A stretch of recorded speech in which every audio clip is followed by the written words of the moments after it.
Mes chers collègues, avant que... Alors, on est dans un pays de polémique, vous savez. Moins les gens savent, plus ils parlent des choses qu'ils ne savent pas. Hein, c'est ça, hein, c'est exceptionnel. Alors, à Télus, il y a eu des fouilles. Et dans les fouilles, il y a eu un puits romain, un puits gaulois qui a été trouvé. Donc, c'est 7 ou 8 marches de l'eau. Il y en a quelques-uns que j'ai amené pour si vous allez le voir. Vous m'avez posé une question. Je suis moi-même bien sûr allé le voir. Bon, a priori, moi j'avais dit au service de droite, c'est sympa, on pourrait le garder ce truc, etc. etc. Et ils m'ont dit, attendez monsieur, on va voir, etc. etc. Donc nous avons reçu, en plus, moi je leur ai dit, écoutez, il n'y a pas de souci, nous ferons ce que vous voulez qu'on fasse. Hein. Ce n'est pas à nous de prendre des décisions. Alors, donc je vous le dis, alors j'ai vu qu'il y avait un type qui s'excitait à Jacou, le conseiller municipal, bon, très bien, et puis j'ai vu un papier, je ne sais plus trop, bon, voilà, de la Gazette, bon, très franchement, hein, alors, très franchement, bon, c'est... Alors, donc je vais vous dire exactement ce qu'a décidé l'État, parce que c'est pas nous, hein, moi j'ai dit, la ville, alors je tiens à le dire, j'ai dit, la ville fera ce que l'État décidera qu'on fasse. Voilà, c'est presque plus simple, et l'État c'est la vrac. Donc en fait, l'État a décidé de le reboucher.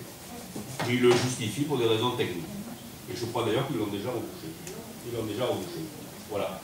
Par contre, ça a été photographié sous tous ces angles, etc., etc. Et il nous explique pourquoi, sur le plan technique, ils veulent le reboucher, parce que si on ne le rebouche pas, ça va s'abîmer, et qu'il a survécu 2300 ans et qu'il ne durera pas 100 ans de plus. Voilà. C'est pas idiot. Hein. En plus, ça ne va pas être construit dessus, c'est dans un endroit où il n'y aura pas de construction. Et puis même s'il y avait des constructions, on sait toujours que c'est là-dessous. Et là, en l'occurrence, il n'y en aura pas. Voilà. Donc je crois qu'effectivement, l'argument technique auquel moi je n'avais pas pensé, qui consiste à le reboucher pour le préserver, parce que les gens ils veulent se faire plaisir. Et on va aller le voir, c'est joli, on viendra les petits. Sauf que ça a duré 2300 ans. Hein, et là, si vous le laissez un peu protégé, dans quelques années, il n'existera plus. Quoi. Déjà, il y a tous ceux qui viennent piquer les pierres, hein, etc., etc. Bon, donc finalement, la position de la vrac me paraît assez sérieuse. Et naturellement, c'est pas la ville qui l'a rebouché, c'est pas le constructeur, c'est la vrac. Hein. Ils ont fait des trous et ils ont rebouché leurs trous. Voilà, après naturellement avoir fait leurs travaux scientifiques que je pense sérieux. Voilà, donc et dans un an on aura un rapport. Voilà, c'est comme l'INSEE, c'est un peu long, n'est-ce pas, M. Rouillot?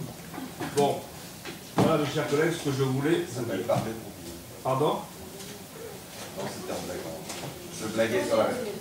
Bon. Ça s'appelle parler pour le dire. Oui, enfin pas trop quand même, parce que sinon on aurait 1500 habitants de plus, on aurait une DGF à l'augmentation, ce serait mieux.